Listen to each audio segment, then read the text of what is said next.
Assalamualaikum warahmatullahi wabarakatuh. Perkenalkan, kami dari kelompok 3 yang akan menjelaskan tentang sejarah peradaban Bani Umayyah. Dan perkenalkan, nama saya Muhammad Yusuf sebagai pemateri ketiga, dan teman saya. Nama saya Dimas Putra, saya pemateri kedua.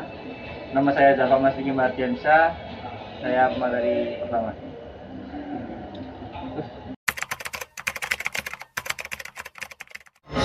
Di sini saya akan mempresentasikan materi pendahuluan yang bertemakan Bani Umayyah. Bani Umayyah sendiri merupakan kekhalifahan Islam kedua setelah kekhalifahan Rasyidin.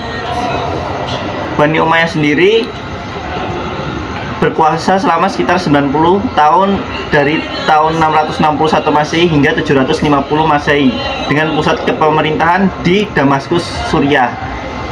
Bani Umayyah memiliki sistem monarki yang berbeda dengan kepemerintahan sebelumnya, yaitu Khulafaur Rasyidin, yaitu yang memiliki kepemerintahan musyawarah, yaitu memilih dengan bermusyawarah.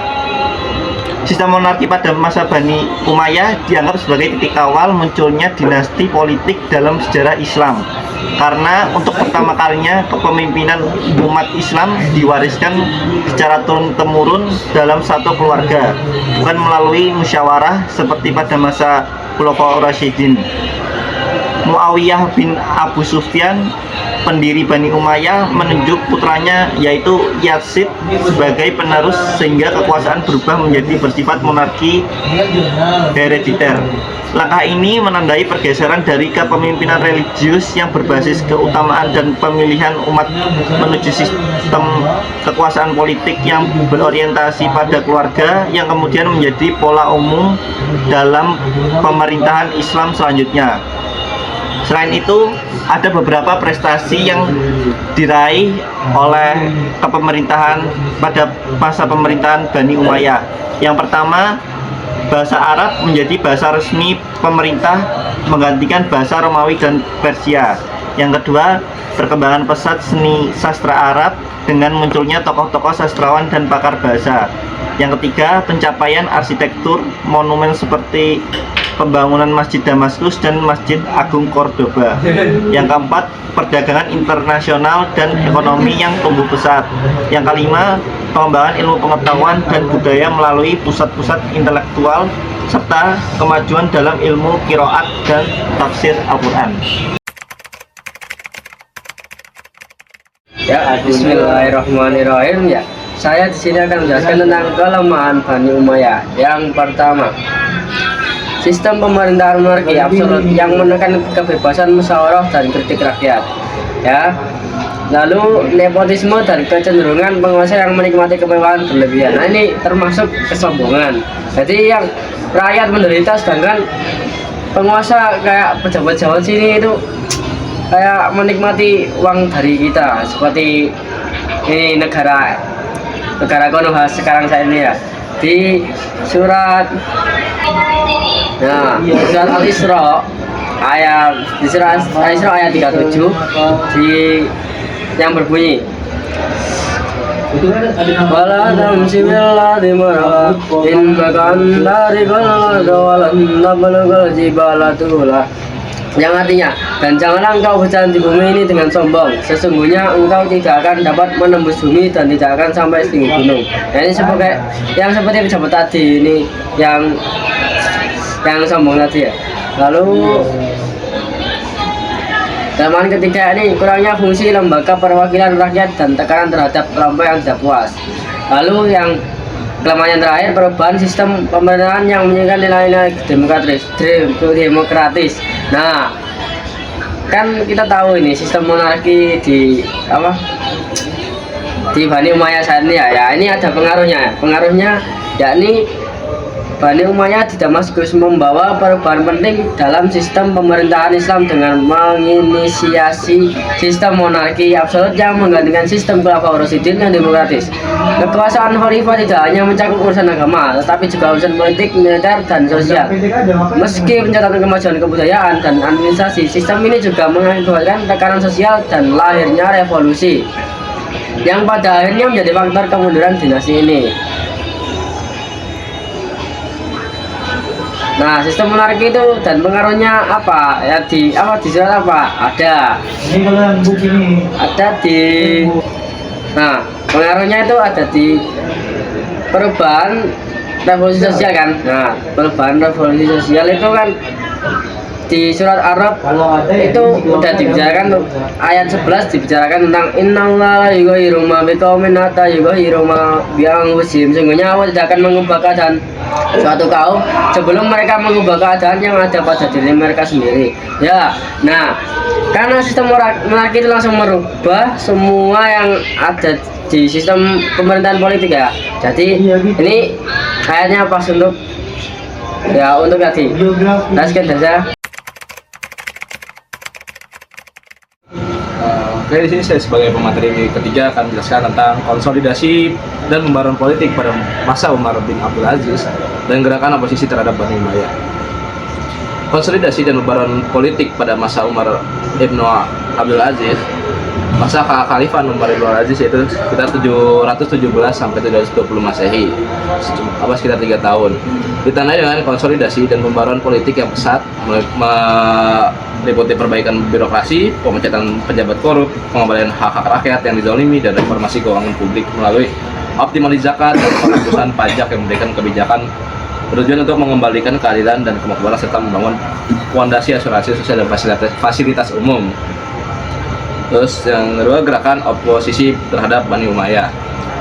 Gerakan oposisi muncul karena krisis legitimisme dinasti, diskriminasi sosial politik, dan ketidakpuasan terhadap kebijaksanaan sentralistik Umayyah yang didominasi elit Arab Suriah. Berikut adalah contoh gerakan oposisi terhadap Bani Umayyah. Yang pertama yaitu gerakan Syiah. Gerakan Syiah yaitu menolak legitimisme Umayyah dan mendukung keturunan Ali bin Abi Thalib sebagai penguasa yang sah, berupaya memperjuangkan kepemimpinan berdasarkan garis keturunan Nabi Muhammad SAW. Yang kedua, gerakan Khawarij, kelompok radikal yang menentang pemerintahan zalim dan dianggap penyimpangan dari ajaran Islam, sering melakukan pemberontakan dengan cara kekerasan. Yang ketiga, oposisi Mawali, Muslim non-Arab yang merasa didiskriminasi yang tidak memiliki hak politik serta dibandingkan Arab, menuntut perlakuan yang adil dalam pemerintahan. Yang empat, kelompok Abbas, keturunan Bani Hashim yang memanfaatkan ketidakpuasan rakyat dan oposisi kelompok lain untuk menggulingkan dinasti Umayyah dan mendirikan dinasti Abbasiyah. Yang terakhir, yang kelima, konflik antar suku Arab, persaingan dan perebutan kekuasaan antar suku Arab yang melemahkan persatuan dan stabilitas politik Umayyah, memperparah kondisi pemerintahan. Gerakan-gerakan ini secara bersamaan mengguncang kekuasaan Bani Umayyah dan menjadi salah satu faktor utama dalam kemunduran dan akhir kejatuhan dinasti tersebut. Khalifah Bani Umayyah di Damaskus yaitu 661 sampai 750 Masehi. Yang pertama yaitu pendirinya adalah Muawiyah bin Abi Sufyan dari 661 sampai 680 Masehi. Beliau adalah pendiri dinasti Bani Umayyah, memindahkan pusat pemerintahan ke Damaskus, mengawali sistem monarki secara turun-menurun. Yang kedua yaitu anaknya dari Muawiyah bin Abi Sufyan yaitu Yazid bin Muawiyah 680 sampai 683 Masehi. Pada masa Yazid bin Abi Sufyan, pemerintahannya terjadi tragedi Karbala. Terus yang ketiga, Muawiyah II bin Yazid, memerintah sangat singkat, hanya beberapa bulan, dan dia sakit parah, kemudian wafat di usia yang cukup muda. Yang keempat, Marwah bin Al-Hakam 684 sampai 685 Masehi, mengambil alih ketika ada krisis, menjadi cikal bakal cabang Marwaniyah dalam Umayyah. Yang kelima, Abdul Malik bin Marwan. Yang keenam, Al-Walid bin Abdul Malik. Yang ketujuh, Sulaiman bin Abdul Malik. Dan yang ke-8 ini adalah Umar bin Abdul Aziz. Dia adalah salah satu pemimpin yang yang cukup terkenal. Dan beliau adalah khalifah yang paling adil, dijuluki khalifah kelima, dan fokus pada keadilan, pemerataan zakat, dan dakwah Islam. Yang ke-9, Yazid bin Abdul Malik, banyak dipengaruhi gaya hidup mewah dan pemerintahan cenderung lemah. Dan di Yazid bin Abdul Malik ini mulai ada keruntuhan untuk Bani Umayyah. Hisham bin Abdul Malik memerintah cukup lama, Islam makin luas sampai Asia Tengah dan India, tapi muncul perlawanan dari kaum Khawarij dari Syiah.